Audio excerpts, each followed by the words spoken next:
In this lesson, we are going to perform a cutoff operation. This is sometimes called a part-off toolpath. In Fusion, it's called the turning part strategy. In our previous lesson, we created a 1/4-inch wide cutoff tool for this purpose. Before we start the toolpath, let's zoom in on the back side of the part. I need to know what the radius is on the back corner of this edge. Let's select Measure from the Inspect toolbar group. Pick these two edges. The distance between them is 20 thousandths. It's safe to say this is the size of the corner radius. On the Turning Toolpath group, select the Turning Part icon. On the Tool tab, press Select to enter the tool library. In the Tool Library panel on the left, select the current document Tutorial 6. In the list, in the middle window, select the .250 wide groove and cutoff tool, and press Select. Depending on the features of your machine, you may want to enable Use Part Catcher. If your post-processor is configured for this feature on your machine, a basket will extend to catch the part before the final cutoff position. We will leave this disabled for our lesson. Let's go to the Geometry tab. Back mode sets the reference point for the cut. We want the back mode set to the model back position. We need to create an edge break on that outer corner.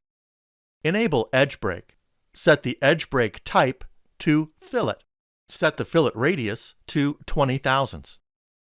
Let's go to the Radii tab. The break edge radius that we set on the Geometry tab is in reference to the outer radius position.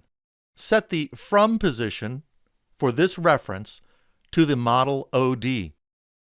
We want the contact point of the cutoff tool to go all the way to the center line. The inner radius is set to the stock ID. There's a 30 thousandths radius on the edge of our cutoff tool, so we should set the distance to cut below inner radius to 30 thousandths. Let's go to the Passes tab. Depending on the diameter of your part and the material type, you may choose to cut off the part in one pass, but if you enable Use Pecking, you can take multiple pecks for the length of the cut. Pecking depth sets the amount per peck, and pecking retract controls the back-off distance between pecks. I'm going to leave those set at 400 thousandths and 80 thousandths, respectively. Another beneficial parameter is Use Reduced Feed and Speed. Enabling that parameter allows you to set a radius position where the feed rate will change. This can reduce the load on the tool at the end of the cut. I'm going to leave the default values. We are also going to leave the defaults on the Linking tab, and just press OK to generate the toolpath. And there is our part toolpath.